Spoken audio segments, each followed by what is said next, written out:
जय श्री कृष्ण।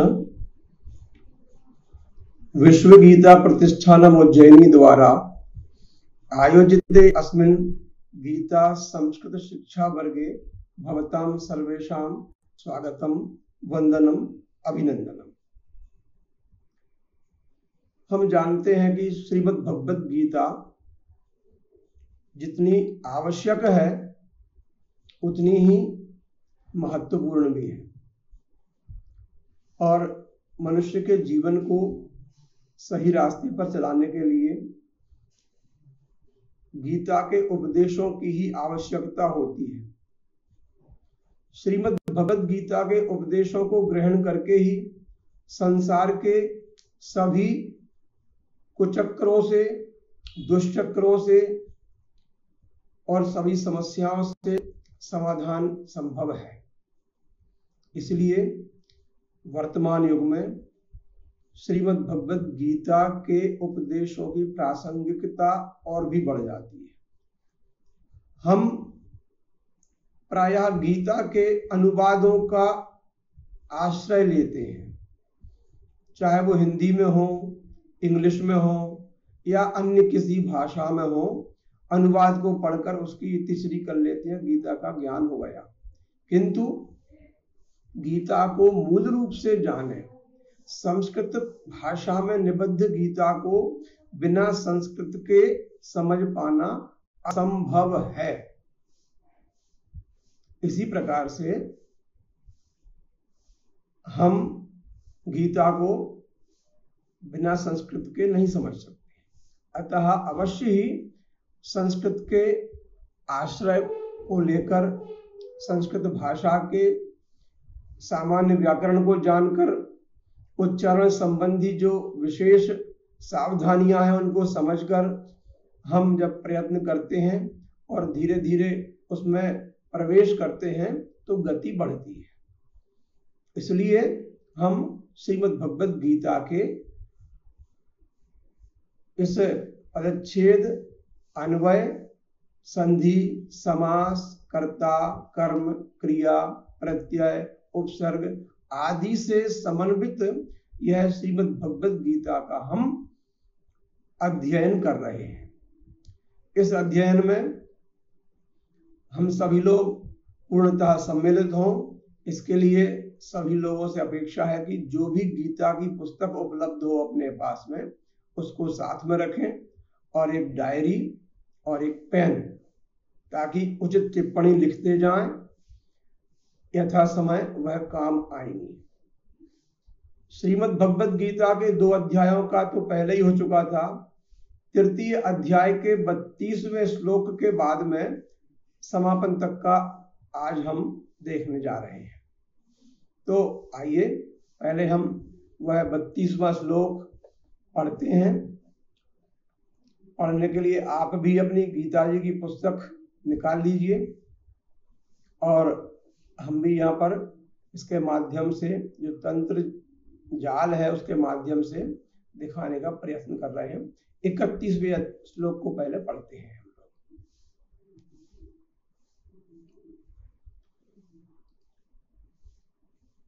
ओम श्री परमात्मने नमः। श्रीमद् भगवद गीता तृतीयोऽध्यायः 31तमः श्लोकः। ये मे मतमिदं नित्यम् अनुतिष्ठन्ति मानवाः श्रद्धावन्तो न सूयन्तो मुच्यन्ते तेऽपि कर्मभिः। इसका पदच्छेद, अन्वय हम कर चुके हैं। अगला है ये त्वे तदभ्यसूयन्तो नानुतिष्ठन्ति मे मतम् सर्वज्ञान विमूढांस्तान् विद्धि नष्टा न चेतसः। इसका भी हम पदच्छेद, अन्वय कर चुके थे। 33वां श्लोक है। यहां से हम आरंभ करेंगे।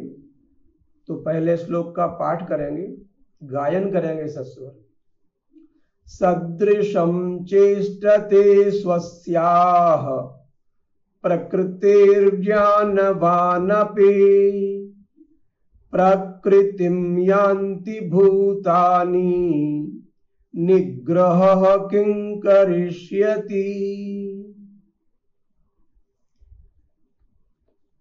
इसका पदच्छेद करते हैं। पहले देखिए, हमने समझा था पहले कि सदृशम, इसमें जो अनुस्वार है उसका मकार हो जाएगा।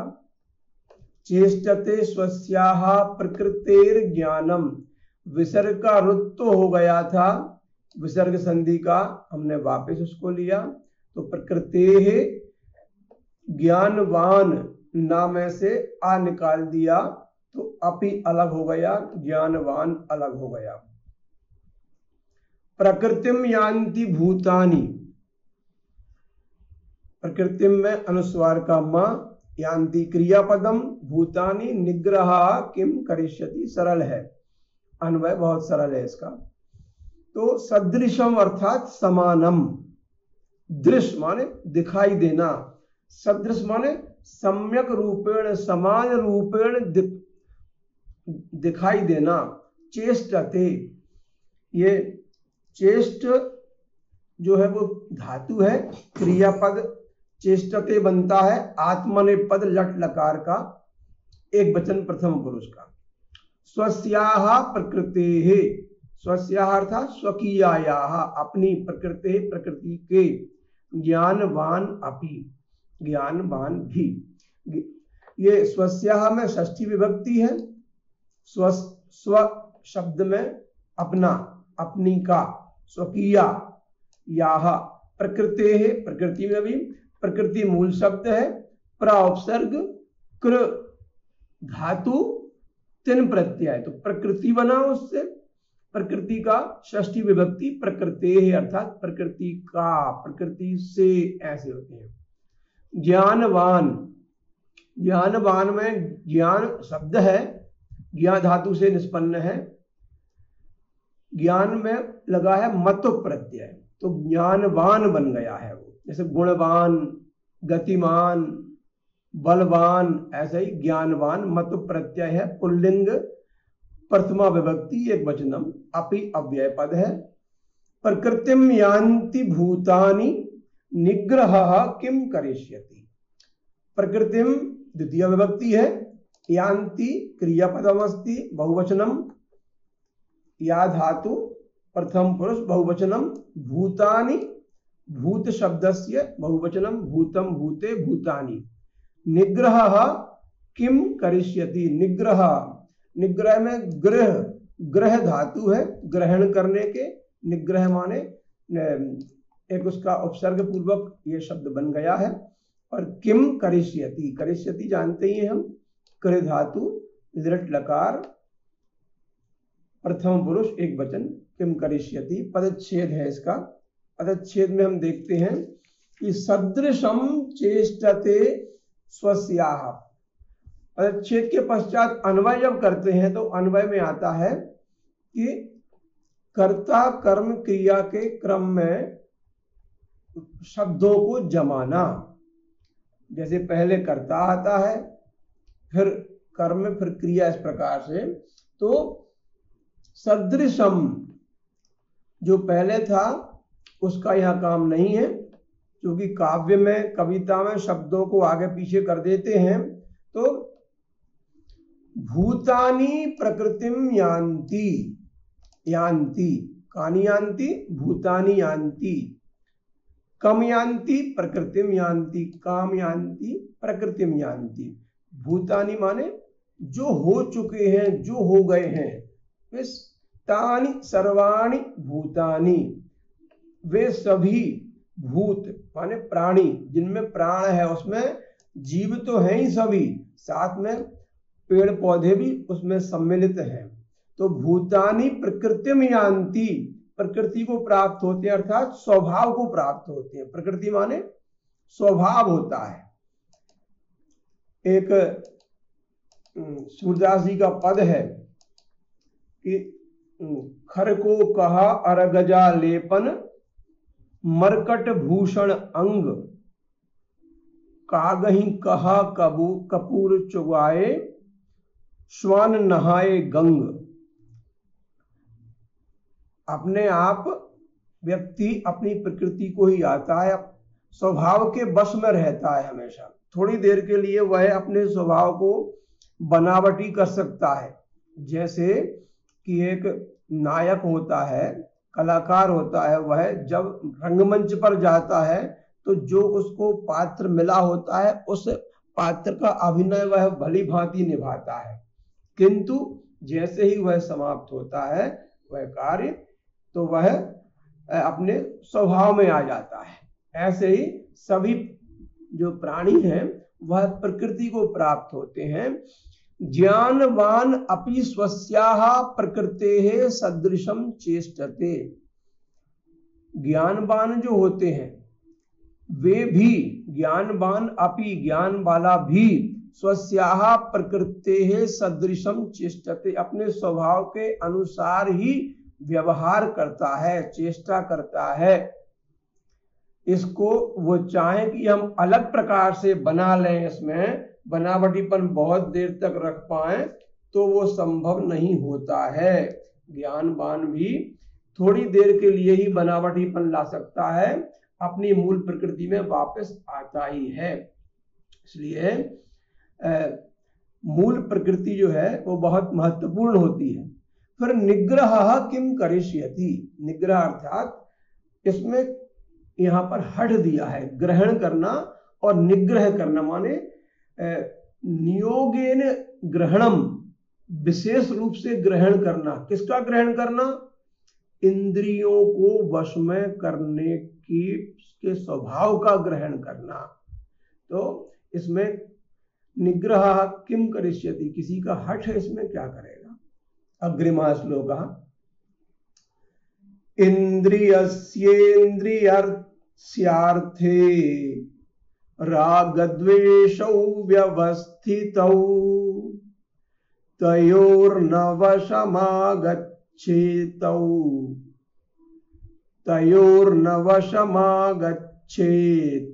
तौ ह्यस्य परिपन्थिनौ। पढ़ने में इसमें तौ को उस पद में ले जाना पड़ेगा, क्योंकि यहाँ पर 8 वर्ण पहले पूरे हो रहे हैं छेद पर जाकर। ऐसा फिर से पढ़ते हैं, इंद्रियस्येन्द्रियस्यार्थे रागद्वेषौ व्यवस्थितौ तयोर्न वशमागच्छेत तौ ह्यस्य परिपन्थिनौ। यदि छंद का ज्ञान नहीं है तो हम अशुद्ध पढ़ते हैं। यहाँ पर छेद, इसका ता निकालेंगे, एक वहां तक बोलना है। ये तौ अगले पद में बोला जाएगा। तौ का एक वर्ण और एक ये या ही हा आधा है। 1 2 3 4 5 6 7 8 वर्ण यहाँ पर हो रहे हैं तौ के बाद में। यहाँ 3 ये और वशमा के 3 और गच्छ के 2, इस प्रकार से 8 वर्ण यहाँ पर हो गए हैं। तो पदच्छेद करके हम इसको समझेंगे। और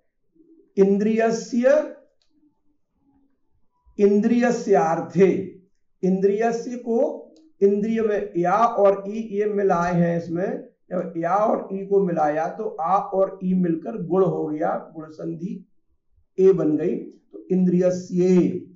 यहाँ पर इंद्रियस्य अर्थे, इंद्रियस्य अर्थे में अकह सवर्णे दीर्घत्व हो गया। यहाँ पर राग द्वेषौ व्यवस्थितौ, तयोर्ना की जगह पर आया तयोः न, विसर्ग का रुत्व हुआ था, वापस लाए, वशम आगच्छेत। तौ, ये तौ को अलग यहाँ किया है। ही अस्य, ह्यस्य, ही अस्य परिपन्थिनौ, इसको देखा तो इंद्रियस्य इंद्रियस्यार्थे, इंद्रियस्य षष्ठी विभक्ति है, इंद्रिय के, इंद्रियस्य अर्थे, इंद्रिय के अर्थ में राग द्वेषौ, राग होते हैं या द्वेष होती हैं, व्यवस्थितौ, द्विवचन है ये, व्यवस्थितौ राग द्वेषौ, तयोः न वशम, तयोः उन दोनों के, षष्ठी विभक्ति, न वशम आगच्छेत तौ ही अस्य परिपंथिनौ। अन्वय के द्वारा समझेंगे। इंद्रियस्य, इंद्रियस्य अर्थे, इंद्रियस्यार्थे माने इंद्रिय, इंद्रिय के अर्थ में, अर्थात अर्थ क्या है, इंद्रिय के अर्थ है इंद्रिय के विषय, विषय जो इंद्रिय जिस विषय को चाहती है, जैसे रसनेन्द्रिय है, जिह्वा है, वह अच्छे स्वाद को चाहती है, नेत्र अच्छे दृश्य को चाहते हैं, तो वो अच्छा दृश्य उन नेत्रों का विषय होगा। ऐसे ही जो पंच ज्ञानेन्द्रियाणि संति, वो पांचों ज्ञानेन्द्रियां, पांचों कर्मेंद्रियां अपने विषयों को चाहते हैं। इस प्रकार से या तो किसी विषय में राग होगा अथवा किसी विषय में द्वेष होगा। तो तत्र राग द्वेषौ व्यवस्थितौ, इंद्रियस्यार्थे राग द्वेषौ व्यवस्थितौ, महत्वपूर्ण चीज है समझने वाली कि इंद्रिय और इंद्रिय के विषय जो हैं उनमें दोनों चीजें होती हैं, राग भी होता है, द्वेष भी होता है। तो हमें क्या करना है, तयोः वशम न आगच्छेत, मनुष्य को उन दोनों के वश में नहीं होना है, चाहे वो राग हो अथवा द्वेष हो। एतयोः वशम न भव आगच्छेत तौ ही अस्य परिपंथिनौ, क्योंकि वही दोनों इसके मार्ग में विघ्न करने वाले हैं, महान शत्रु हैं। तौ ही अस्य परिपंथिनौ माने रास्ते को नष्ट करने वाले हैं, रास्ते में बाधक हैं वही। कौन? राग द्वेष। राग द्वेष कहां से आएगा? इंद्रियों और विषयों के संयोग से। अग्रिमा अस्ति श्रेयान् स्वधर्मो विगुणः परधर्मात् स्वनुष्ठितात् स्वधर्मे निधनं श्रेयः परधर्मो भयावहः। श्रेयान् स्वधर्मः, अपना धर्म श्रेय है। पहले पदच्छेद करेंगे तो श्रेयान् स्वधर्मः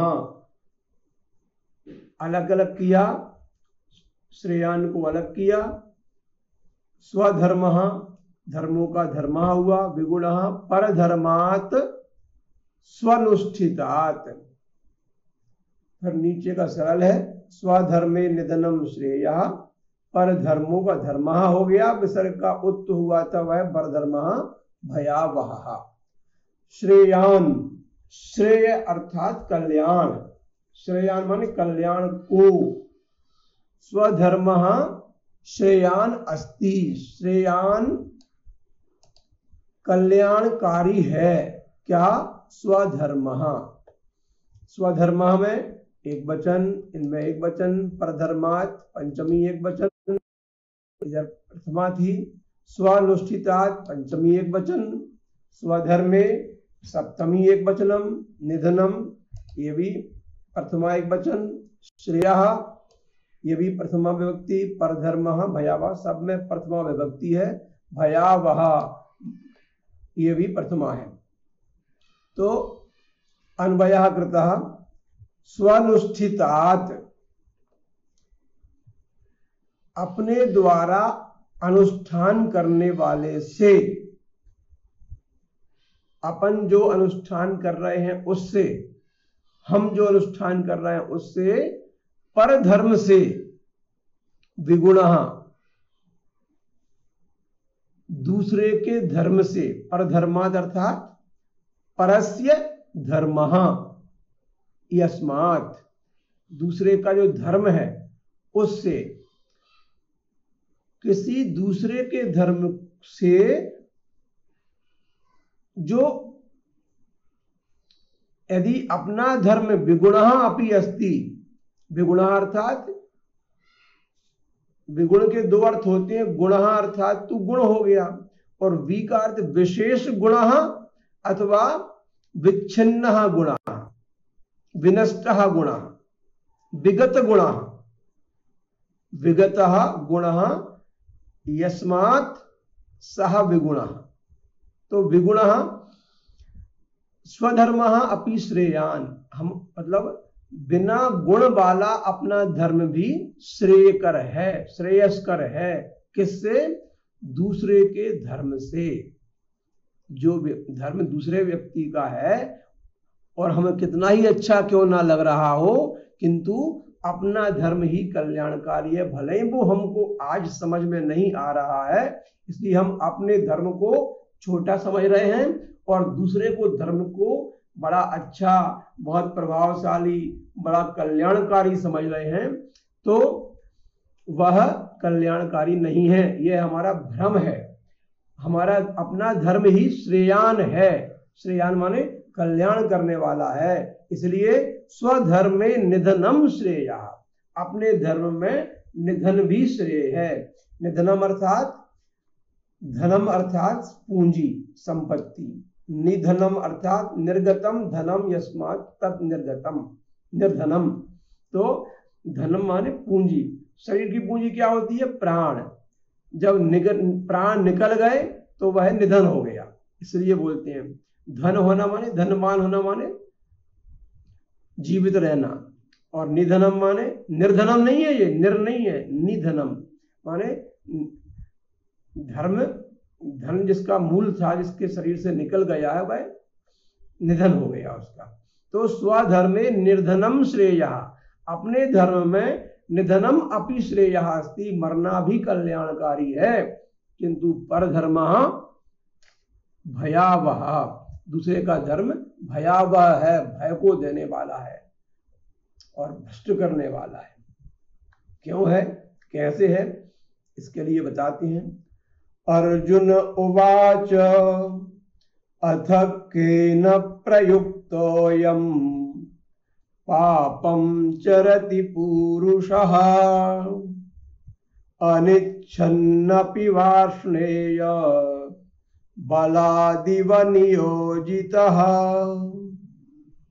तो फिर अर्जुन उवाच, पहले पदच्छेद किया, अथ केन प्रयुक्तः अयम, प्रयुक्तोयम को जो संधि हो गई थी, पूर्व रूप संधि, उसका हमने विच्छेद किया। प्रयुक्तः अयम पापम चरति पुरुषः, अयम पुरुषः पापम चरति, पापम पाप को, चरति माने आचरण करता है, चर धातु प्रथम पुरुष एक वचनम,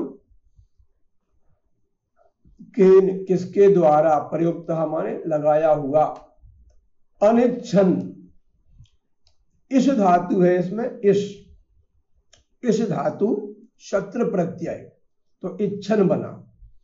तत्र नकारात की नए समास किया तो अनिच्छन अर्थात ना इच्छन, बिना इच्छा करता हुआ। अपि वार्ष्णेय, हे वार्ष्णेय, हे वृष्णिवंशी, कृष्ण का वंश था वो, वार्ष्णेय वृष्णिवंशी थे, इसलिए वो वार्ष्णेय कहलाए। बलात् इव नियोजिता, बलात्, बलात् अर्थात बलपूर्वक, जैसा नियोजिता अस्ति। कथम, भाई जब हम जानते हैं कि हमारा धर्म यह है, कर्म यह है, और उसके बाद भी बलात् फिर पाप करने के लिए क्यों पहुंच जाती है? ऐसा कौन व्यक्ति है जो इसको जबरन उस पाप को करने के लिए प्रेरित करता है? हे वार्ष्णेय, अथ हे वार्ष्णेय, हे कृष्ण, अथ अयम पुरुषः, यह पुरुष, यह मनुष्य, अनिच्छन अपि, अनिच्छन अर्थात ना इच्छाम कुर्वन्, अनिच्छन ना चाहते हुए भी, बलात् नियोजिता, जबरन जबरदस्ती से, बलात् से लगाए हुए की भांति, बलात् नियोजिता इव, बलपूर्वक लगाए हुए की भांति, केन प्रयुक्तः पापम चरति, किसके द्वारा यह प्रयुक्तः प्रेरित किया हुआ, फिर पाप का आचरण करता है। क्यों करता है पाप का आचरण, ये क्या मजबूरी है फिर इसकी? तो श्री भगवान उवाच, भगवान ने कहा, काम एष क्रोध एष रजोगुण समुद्भवः महाशनो महापाप्मा विद्येनमिह वैरिणम्। श्री भगवान उवाच, पदच्छेदः कृतः। कामः कामः एषः क्रोधः एषः। अत्र विसर्गस्य लोपः चतुर्षु स्थानेषु अस्ति। रजोगुण समुद्भवः, रजः गुण समुद्भवः, तो रजोगुण समुद्भवः महाअशनः महाशनः महापाप्मा विद्धि एनम। ई और ए मिलकर ये बन गए, इण संधि हो गई थी, अलग किया। विद्धि एनम इह वैरिणम। विद्धि माने जानो, विद्ध धातु अस्ति, एनम इति द्वितीय विभक्ति एक वचनम, इह अर्थात अत्र वैरिणम इति वैरी शब्दस्य वैरी वैरिणौ वैरिणः वैरिणम इति द्वितीय विभक्ति अस्ति। तो परिच्छेद हुआ।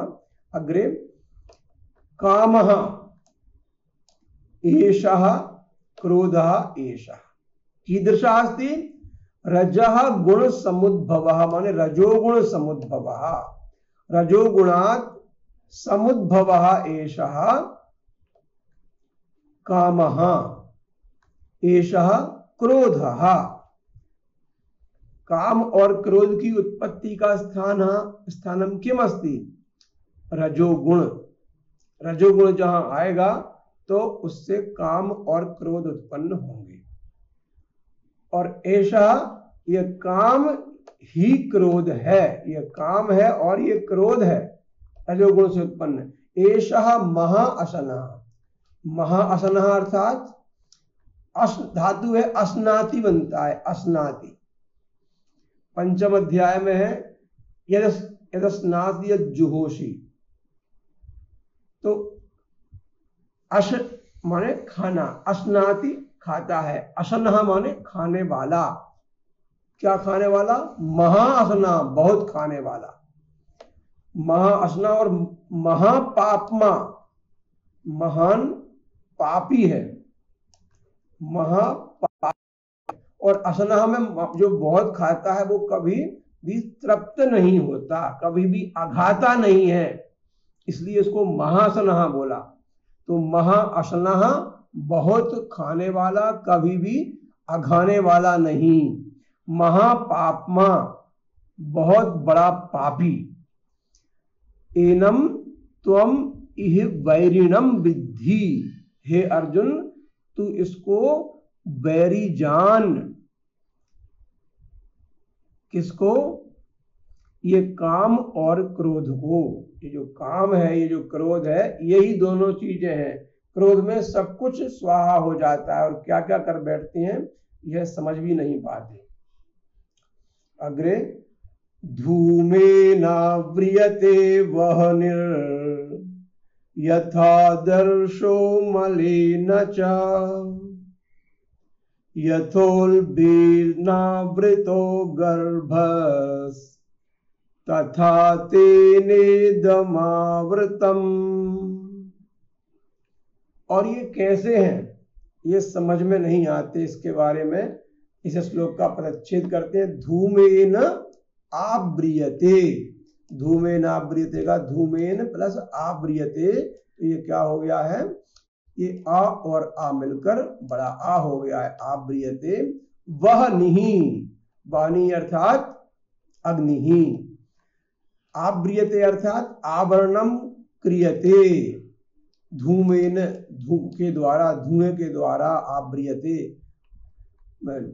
वह्नि यथा आदर्शः, संधि विच्छेद किया। वह्निर् यथादर्शो का वह्निः, यथा आदर्शः मलेन च यथोल्बेनावृतो, यथा उल्बेन आवृतः गर्भः तथा तेन इदम आवृतम, तेन इदम आवृतम का तेन इदम आवृतम, उसके द्वारा यह ढका हुआ है। छेद के पश्चात अन्वय।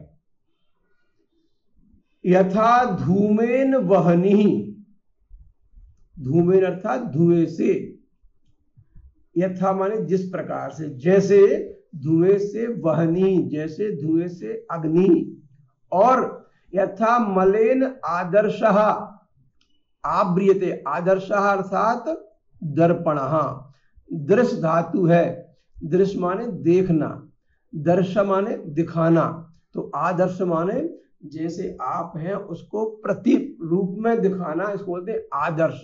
यह कार्य करता है दर्पण, इसलिए इसको बोला है आदर्शः। दर्पण शब्दस्य पर्याय शब्दः आदर्शः अस्ति। यथा मलेन आदर्शः आव्रियते, मलेन माने मल के द्वारा, गंदगी के द्वारा, मैल के द्वारा, आव्रियते ढांक दिया जाता है।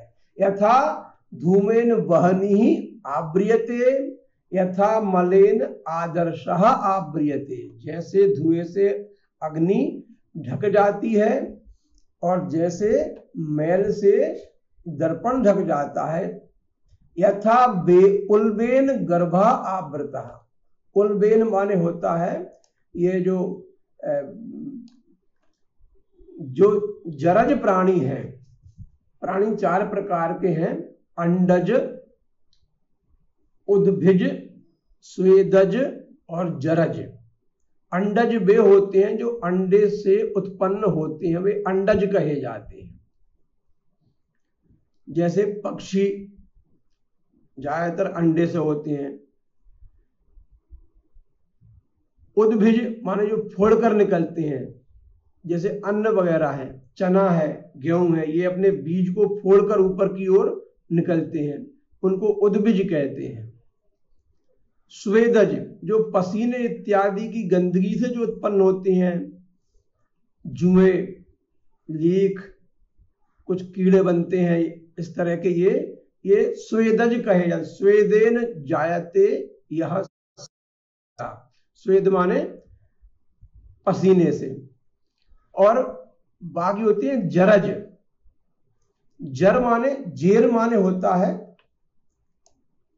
नाल जो होती है, जब बच्चा पैदा होता है उसकी एक नाल होती है, वह नाल एक आवरण से आवृत होती है, जिसको बोलते हैं बच्चे के ऊपर, जब बच्चा गर्भ में होता है माँ के में, तो उसके ऊपर एक आवरण होता है, झिल्ली, पतली सी झिल्ली का गर्भाशय में, तो उससे वो ढका रहता है, उसको बोलते हैं जेर।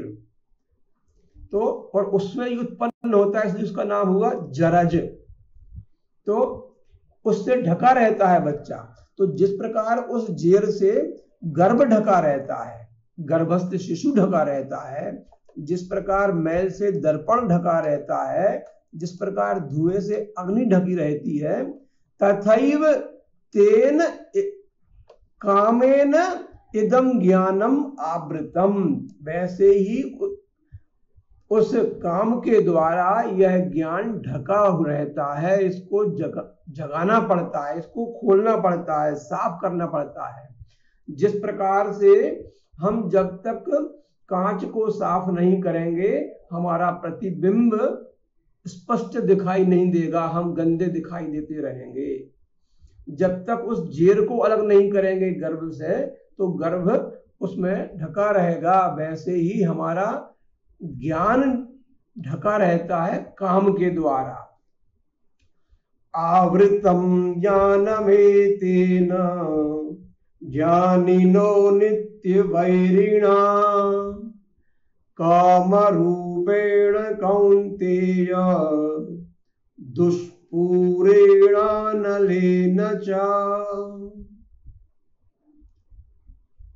पदच्छेद किया। आवृतम ज्ञानम एतेन, ज्ञानम एतेन का ज्ञानम एतेन, ज्ञानिनो का ज्ञानिनः, नित्य वैरिणा कामरूपेण कौन्तेय दुष्पूरेण अनलेन च। इसमें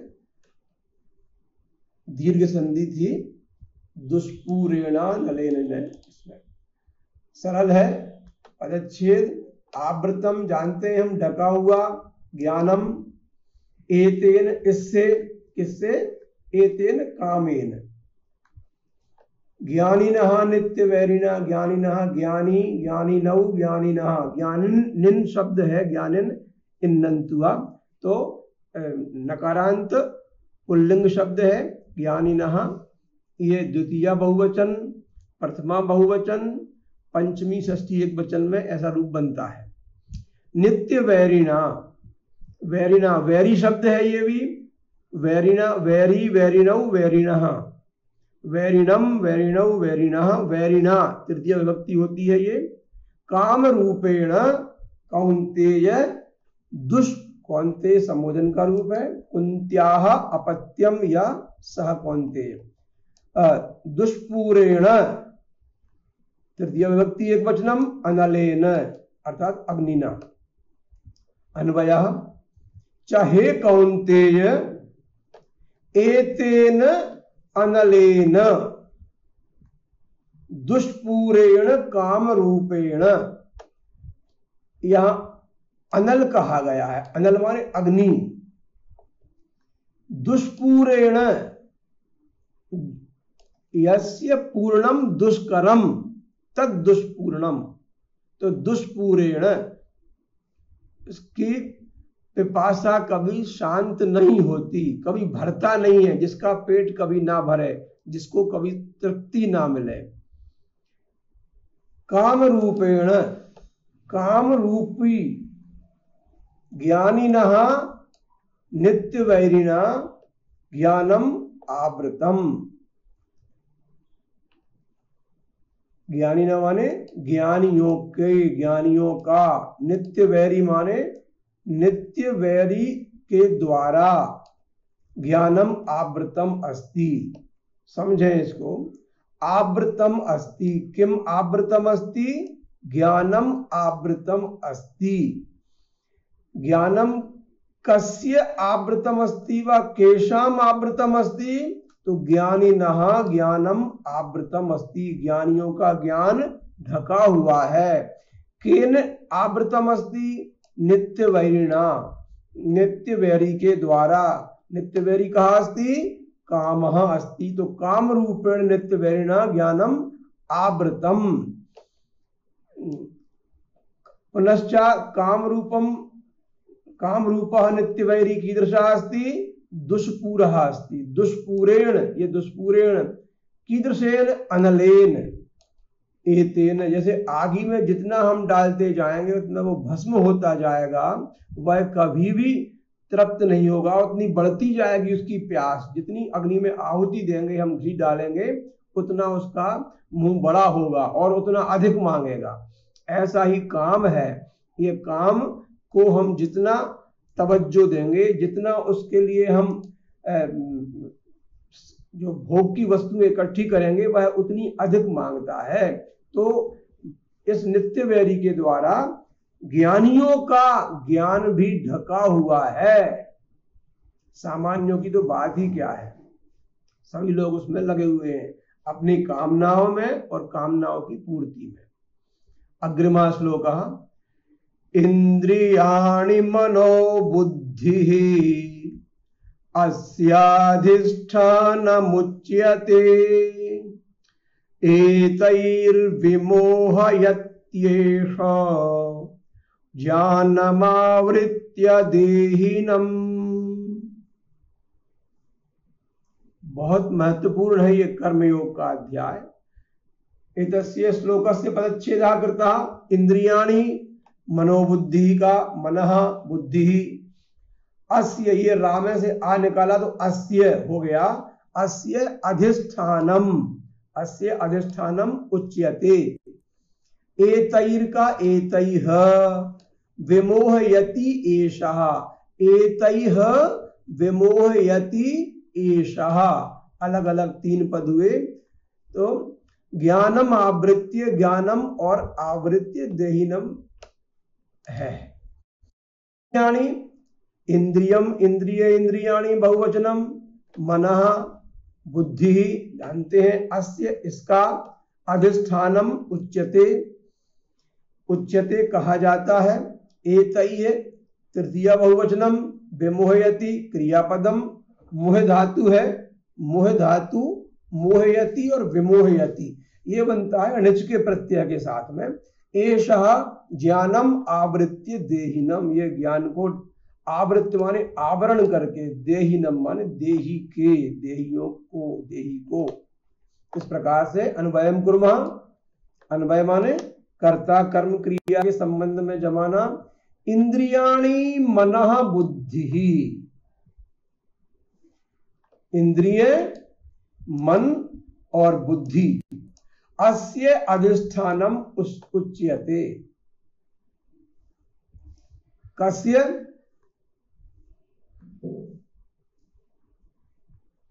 कामस्य, जो काम है उसका, अधिष्ठानम किम उच्यते, इंद्रियाणि, इंद्रियां हैं और मन है और बुद्धि, ये काम इंद्रिय मन और बुद्धि के ही विषय हैं, ये आत्मा का विषय नहीं है।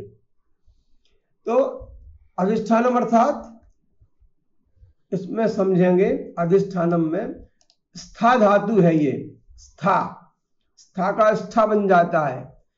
तो स्थानम, स्थानम माने जानते हैं स्थान, अधिष्ठानम ये संधि के कारण से था का ठा बन गया है, तो इसलिए अधिष्ठानम उच्यते, अधिष्ठानम माने वासस्थानम उच्यते, अस्य कस्य कामस्य, एषा एतैः ज्ञानम आवृत्य, ये जो काम है वह यह काम एतैः इनके द्वारा, किनके द्वारा, इन इंद्रिय मन और बुद्धि के द्वारा, इनके द्वारा ज्ञानम आवृत्य, ज्ञान को ढककर, ज्ञान को आच्छादित करके, देहिनम विमोहयति, देहिनम माने देही को, प्राणी को, मनुष्य को, जीवात्मा को, जो जीवात्मा है उसको विमोहयति, उसको मोहित कर देता है।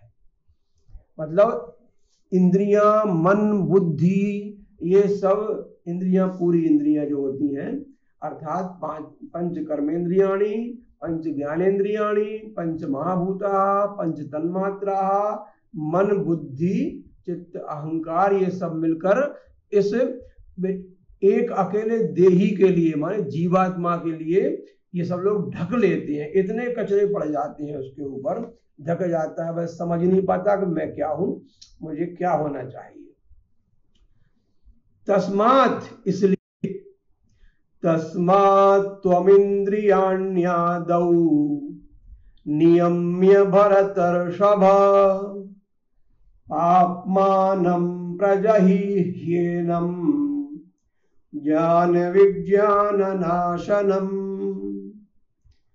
पूर्वम पदच्छेदः, तस्मात् त्वम,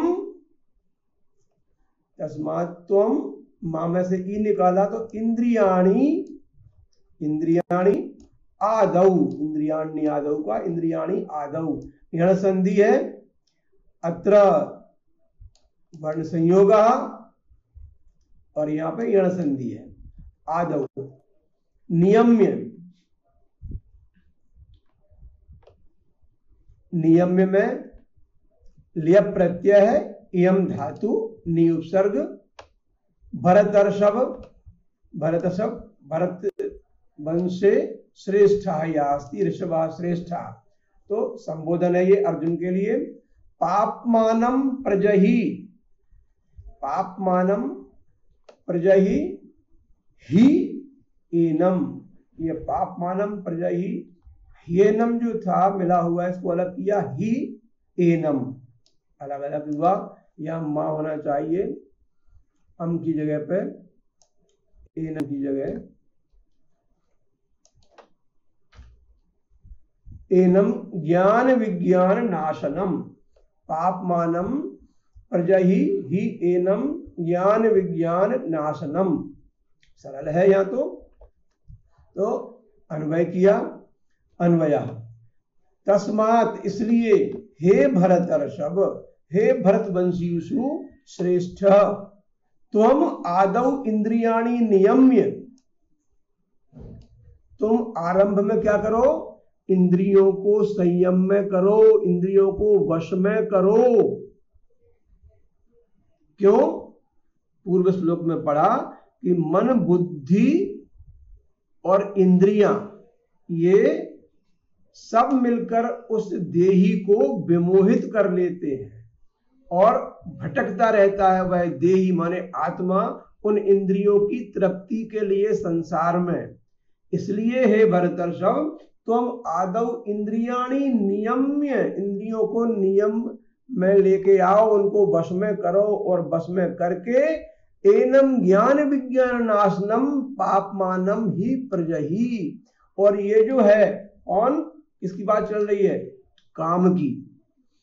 इस काम को, जो काम की दृष्टि ज्ञान विज्ञान नाशनम, ज्ञान विज्ञान नाशक है, इस काम को पापमानम माने पापी को, इसको ज्ञान विज्ञान के नष्ट करने वाले पापी को प्रजहि,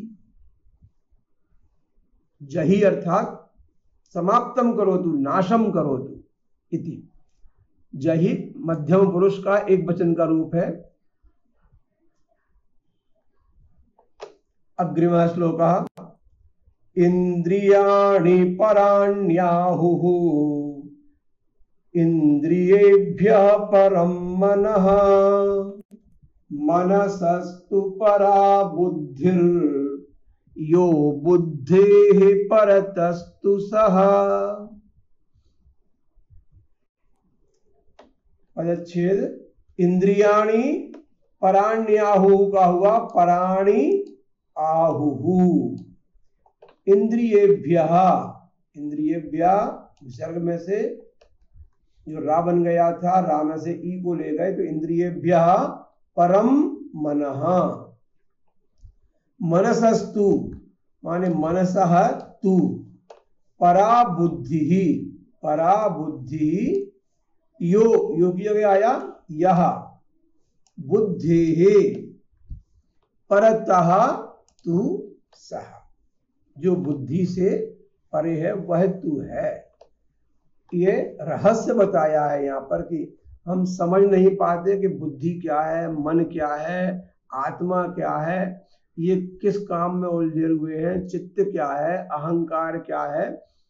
यहाँ पर थोड़ा स्पष्ट करने का प्रयत्न किया है कि इंद्रियाणि पराणि आहुः, इंद्रियाणि आहुः माने कही गई हैं। इसको समझ ले पहले, इंद्रियाणि जानते ही हैं, पराणि माने पर माने बड़ी, इंद्रियेभ्यः इंद्रियों से पंचमी विभक्ति है, परम मनः, मनसः तु परा बुद्धि, मनसः ये पंचमी विभक्ति है, परा माने बड़ी है, बुद्धि श्रेष्ठ है, बुद्धि यह बुद्धि परतः तु सः, जो बुद्धि से परे है वह तू है, वह आत्मा है, सह एव आत्मा। ये तू माने तू नहीं होता, तू तो ये अलग चीज का वाचक है। तू माने परंतु भी होता है, तो भी होता है, किंतु तू नहीं होता, इसलिए ये तू अलग है, सह की बात है, वह है, वह क्या, देही आत्मा। अन्वय में स्पष्ट हो जाएगा, इंद्रियाणि पराणि आहुः। देखो शरीरम अस्ति, शरीर जो है, इस स्थूल शरीर से इंद्रियाणि पराणि, इंद्रियां जो है वो पर है माने पर बड़ी है। यदि इंद्रियां ना हो, ज्ञानेन्द्रियां ना हो, कर्मेंद्रियां ना हो, उनके विषय ना हो, तो फिर कोई आनंद ही नहीं आएगा जीवन में, कुछ करने की इच्छा नहीं होगी। इसलिए स्थूल शरीर से, जो पंच महाभूत से निर्मित शरीर है, उससे बड़ी इंद्रियां हैं, इस बात को स्वीकार करना ही पड़ेगा। तो इंद्रियाणि पराणि आहु, इंद्रियां बहुत बड़ी कही गई हैं।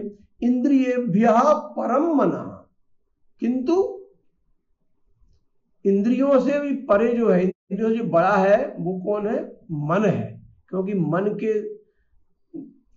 कहने पर इंद्रियां चलती हैं, और इंद्रियां जाती हैं जिधर, इंद्रियां घोड़े हैं और मन जो है वो उसका सारथी है। तो इन इंद्रियों से परे, इंद्रियों से बड़ा जो है वो मन है, लेकिन दिखाई देता है केवल स्थूल शरीर, ना इंद्रियां, केवल उनके अंग दिखाई दे रहा है स्थूल रूप में। उन इंद्रियों की जो विशेषता है वह दिखाई नहीं दे रही कि नाक कब गंध का ग्रहण कर रही है, कितने प्रकार के स्वाद होते हैं, जीव ने अपने स्वाद को लेकर आनंद को कब दुगना कर दिया, ये तो हमको ही समझ में आता है। इसलिए ये जो स्थूल शरीर है, इससे श्रेष्ठ है और बलवान है और सूक्ष्म है कौन? इंद्रियां। इंद्रियों से परे मन है।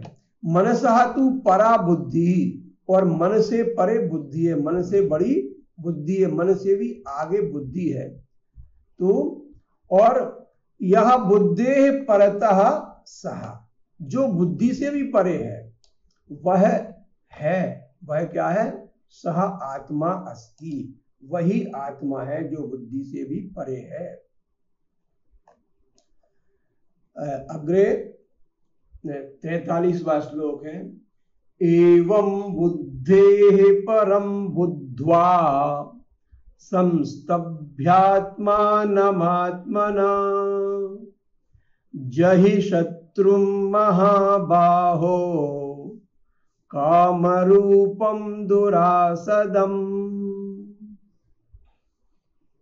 पदच्छेद में एवं बुद्धेः परम बुद्ध्वा, ये थोड़ा लंबा शब्द है, इसको अलग किया। संस्तभ्य आत्मानम आत्मना, ये आत्मना को अलग कर दिया।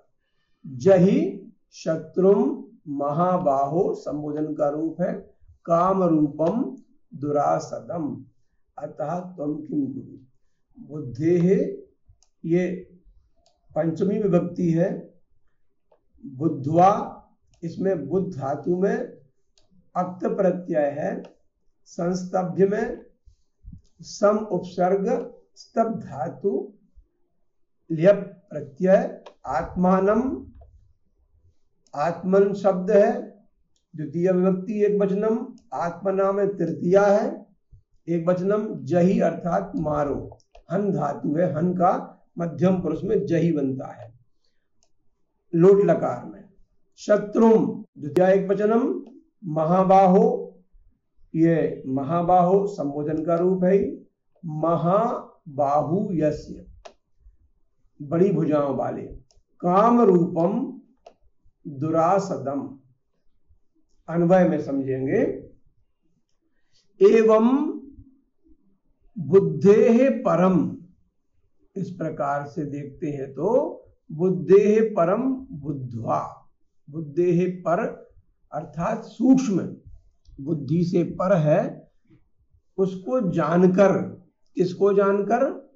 आत्मना आत्मनम, आत्मना आत्मना आत्मानम संस्तभ्य, संस्तभ्य अवगत्य, समझकर, जानकर।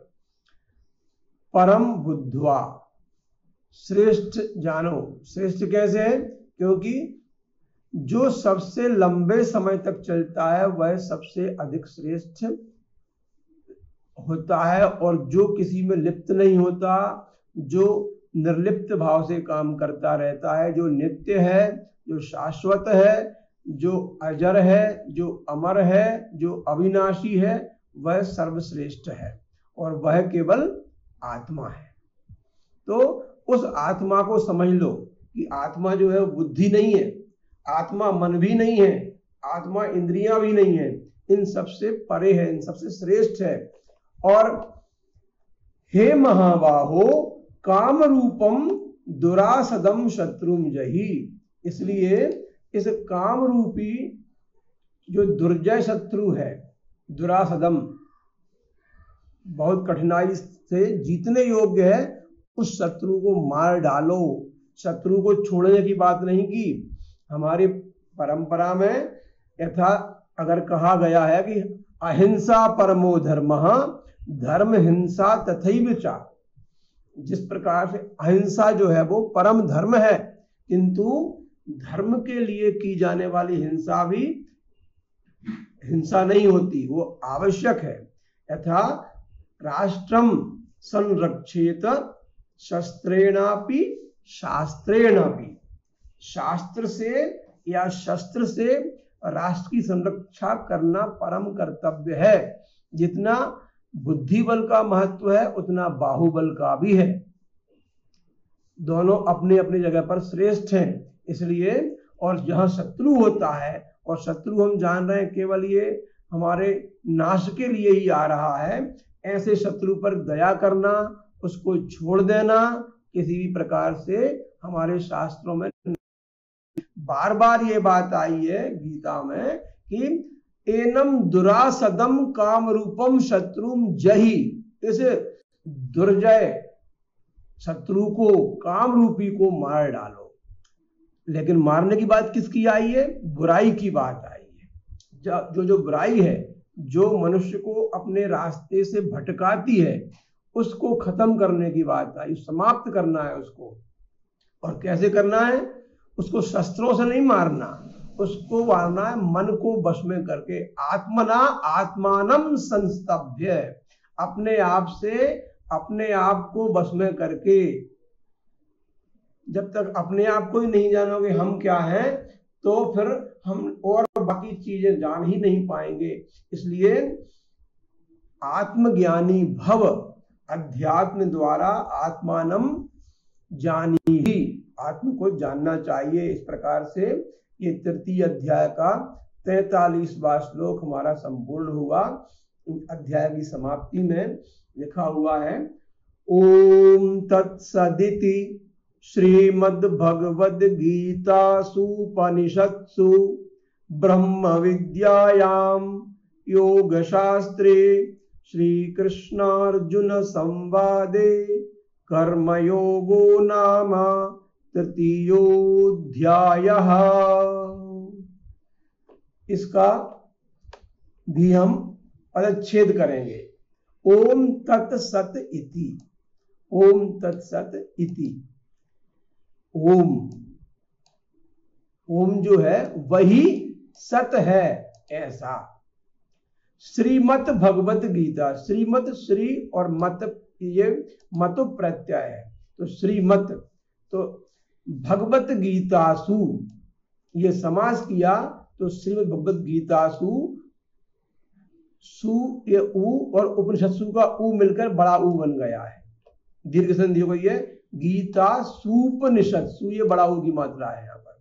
गीता सुपनिषत्सु, उपनिषदों में, इन उपनिषदों में, ब्रह्म विद्यायाम, ब्रह्म विद्या में, योग शास्त्रे, योग शास्त्र में, श्री कृष्ण अर्जुन संवादे, श्री कृष्ण अर्जुन के संवाद में, कर्मयोग नाम, कर्मयोग नामकः तृतीयः अध्यायः संपूर्णः। ये इसका अर्थ है। इसको ब्रह्म विद्या भी कहते हैं, इसको योग शास्त्र भी कहते हैं, इसको उपनिषद भी कहते हैं, इसको श्रीमद् भगवत गीता भी कहते हैं, क्योंकि ओम तत्सत वही ओम तत्सत है। इसलिए हमारा आज का यहाँ का ये पाठ संपन्न है। कल चौथे अध्याय के लिए हम पुनः उपस्थित होंगे। जो 18वां अध्याय है उसका अंतिम श्लोक है 78वां श्लोक, उसको हम लोग गाएंगे और समापन करेंगे।